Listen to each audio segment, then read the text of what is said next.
Girard nace en Aviñón en 1927. Su padre era el bibliotecario de la gran biblioteca que hay en Aviñón, la Biblioteca Papal, y bueno, de ahí viene en parte su gran cultura.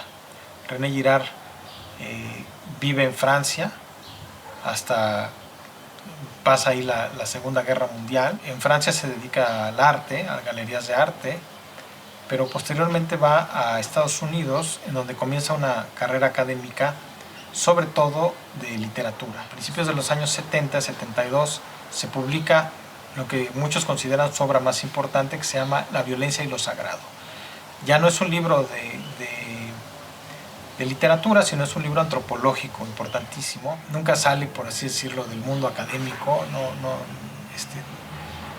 y sobre todo de estos departamentos de francés en Estados Unidos, pero poco a poco va trascendiendo su obra a otros ámbitos de las ciencias sociales. Y los conceptos básicos de su obra son, pues se ha dicho generalmente tres cosas, ¿no? Uno es el concepto de deseo mimético. Su idea es que el deseo nunca es espontáneo, sino que siempre imitamos a alguien más. Desde que nacemos imitando a los demás, imitando los deseos de los demás, queriendo ser como los demás.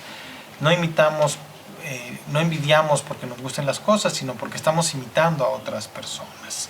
Y de ese concepto de la agresividad humana, o de que el deseo nos puede llevar justamente a una situación conflictiva, nace su segundo concepto. ¿Cómo es que pasamos de este deseo destructivo a poder conformar una sociedad, a crear una cultura con reglas que nos permita convivir?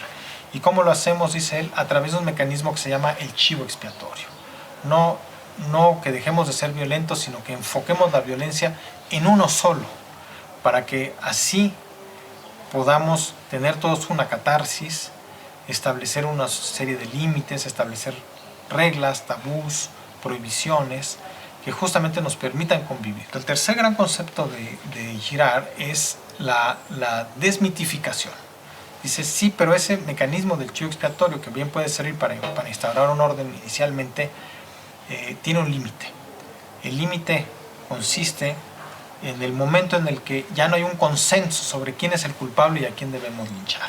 ¿Y cuándo ocurre esto? Pues cuando las sociedades se complejizan, cuando se empieza a analizar que el chivo expiatorio no es más que un chivo expiatorio que no tiene la culpa de todos los problemas, y en ese momento deja de funcionar ese mecanismo mitificador. Eso que Girard llama la cristalización mítica.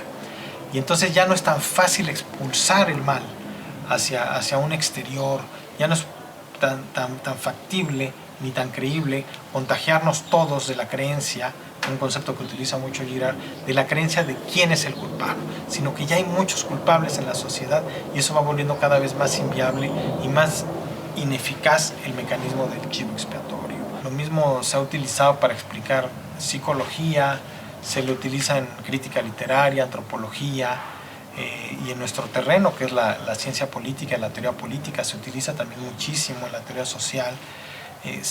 Hay incluso manuales de cómo abordar el conflicto, reconciliación después de una guerra, tiene usos muy prácticos también René Girard, ¿no?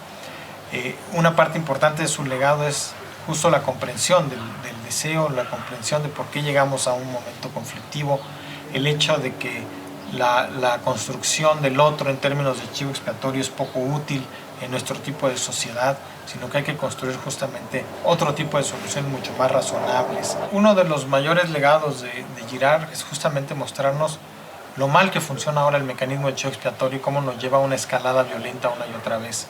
A pesar de que es muy cómodo utilizar el mecanismo de chivo expiatorio porque nos quita responsabilidad, nos da explicaciones fáciles, nos coloca como los buenos, dice Girard, deberíamos renunciar a este mecanismo porque cada vez es menos eficaz, cada vez es más destructivo entre grupos, la lógica entre grupos, entre partidos políticos.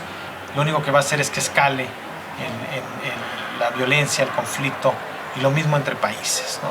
Ese es el gran legado de René Girard, advertirnos sobre lo malo que es seguir utilizando este mecanismo, aunque parece el más cómodo y fácil que muchas veces utilizamos.